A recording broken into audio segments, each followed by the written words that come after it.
বন্ধুরা, মরশুমে দ্বিতীয় হারের সম্মুখীন হল কলকাতা নাইট রাইডার্স এবং মূল্যহীন হয়ে গেল সুনীল নারিনের বিধ্বংসী 100 রান। গতকাল ম্যাচের প্রথম থেকেই কলকাতা নাইট রাইডার্স এগিয়ে ছিল এবং 223 রানের পাহাড় সমান টার্গেট রাজস্থানের সামনে রাখা সত্ত্বেও শেষ পর্যন্ত কলকাতা নাইট রাইডার্সকে হারের সম্মুখীন হতে হয়েছে, যেখানে গতকাল রাজস্থানের সাথে ম্যাচটি জিততে পারলেই কলকাতা এই বছর টেবিল টপার্স হয়ে যেত এবং 10 পয়েন্ট নিয়ে সবার আগে এগিয়ে থাকতো, কিন্তু সেটা আর হলো কই। এবং গতকাল সুনীল নারিন দুর্দান্ত প্রদর্শন দিল এবং ব্যাট হাতে 109 এবং বল হাতে দুটি উইকেটও নিয়েছিল, কিন্তু তা সত্ত্বেও সব কিছুই মূল্যহীন হয়ে গেল শেষ পর্যন্ত। গতকাল রাজস্থানের হয়ে জস বাটলার একাই ম্যাচটি টেনে নিয়ে গিয়েছিল এবং শেষ পর্যন্ত জিতিয়ে দিয়েছিল। বাটলার অবশ্যই ভালো পারফরমেন্স দিয়েছে, কিন্তু কলকাতা নাইট রাইডার্সের প্লেয়ারদের তরফ থেকে বিভিন্ন ভুলগুলি এই ম্যাচের হারের প্রধান কারণ। বন্ধুরা, এই ভিডিওতে আমরা দেখে নেব যে কোন কোন ভুলের কারণে কলকাতা গতকাল অত বড় স্কোর করেও ম্যাচটি হেরে গেল এবং ম্যাচ শেষে সুনীল নারিন এবং শ্রেয়াস আইয়ার ম্যাচটি সম্বন্ধে কী বলল। তাই তোমরা ভিডিওটি শেষ পর্যন্ত দেখো এবং তোমরা যদি আমার চ্যানেলে নতুন হয়ে থাকো এবং ভবিষ্যতে ক্রিকেট রিলেটেড তথা আইপিএল এবং কেকেআরের সমস্ত নিউজ সবার আগে বাংলায় পেতে চাও, তাহলে চ্যানেলটিকে অবশ্যই করে দাও সাবস্ক্রাইব। এবং তোমরা যদি কেকেআরের একজন ডাইহার্ড ফ্যান হয়ে থাকো এবং চাও যে কেকেআর আবার কামব্যাক করুক এবং পয়েন্টস টেবিলে শীর্ষে উঠে যাক, তাহলে ভিডিওটিকে অবশ্যই করে দাও একটা লাইক। চলো ভিডিওতে আগে যাওয়া যাক। গতকাল রাজস্থানের বিরুদ্ধে ম্যাচটি হারার কারণ বলার আগে ম্যাচটি সম্বন্ধে বলতে গেলে গতকাল রাজস্থান টসে জিতেছিল এবং শ্রেয়াস আইয়ারকে ব্যাটিংয়ের আহ্বান জানিয়েছিল, তবে ব্যাটিংয়ের শুরুটা সেইভাবে হয়ে উঠতে পারেনি। রাজস্থানের হয়ে বোল্ট দুর্দান্ত বোলিং করছিল এবং যার ফলে ফিল সল্ট গতকাল আউট হয়ে গিয়েছিল আবেশ খানের দুর্দান্ত একটি ক্যাচ ধরে, কিন্তু শেষ পর্যন্ত কলকাতা নাইট রাইডার্স 20 ওভারে 6 উইকেট হারিয়ে 223 রান রেখেছিল রাজস্থানের সামনে। আর এত বড় রানের পেছনে সবার মন জয় করে নিয়েছিল সুনীল নারিন। গতকাল মাত্র 56 বলে 6টি 6 এবং 13টি 4-এর সাহায্যে 109 রান করেছিল সুনীল নারিন।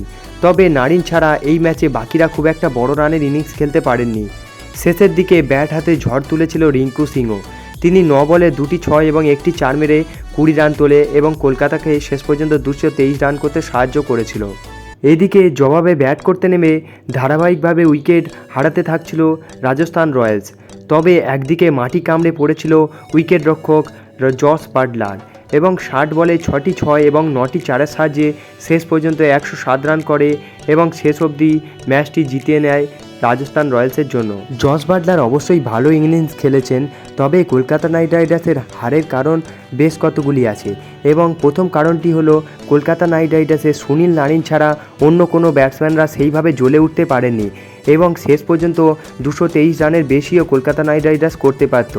গতকাল 8 থেকে 15 ওভারের মধ্যে কলকাতা নাইট রাইডার্স মোট 105 রান করেছিল, কিন্তু স্লগ ওভারে অর্থাৎ 16 থেকে 20 ওভারের মধ্যে মাত্র 7 রান যোগদান করতে পেরেছিল কলকাতা নাইট রাইডার্স এবং এর ফলে টার্গেটটা অনেকটাই ছোট হয়ে গিয়েছিল রাজস্থান রয়্যালসের জন্য।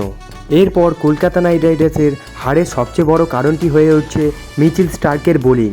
মিচেল স্টার্ককে অকশন থেকে অনেক আশার সাথে গৌতম গম্ভীর দলে সুযোগ দিয়েছিল, কিন্তু কলকাতা নাইট রাইডার্স হয়ে একটা দুটো ম্যাচ ছাড়া সেইভাবে কিছুই করতে পারছে না মিচেল স্টার্ক এবং গতকাল তো 4 ওভারে 50 রানের বিশাল একটি রান দিয়ে ফেলেছিল মিচেল স্টার্ক এবং যেটা জস বাটলারকে অনেকটাই সুবিধা করেছিল ম্যাচটি জিততে। এরপর গতকালের হারের তৃতীয় কারণটি হলো শ্রেয়াস আইয়ারের বাজে ফর্ম এবং কিছু ভুল সিদ্ধান্ত। এখনও পর্যন্ত শ্রেয়াস আইয়ার ব্যাট হাতে সেইভাবে জ্বলে উঠতে পারেনি কলকাতা নাইট রাইডার্সের জন্য।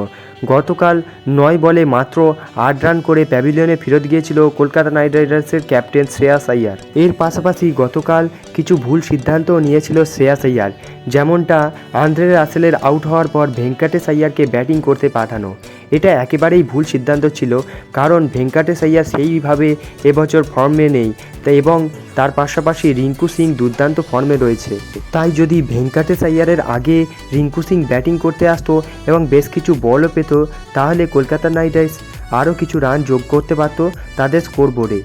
ব্যাটিংয়ের পাশাপাশি কেকেআরের বোলিং এবং ফিল্ডিংও ছিল জঘন্য মানের।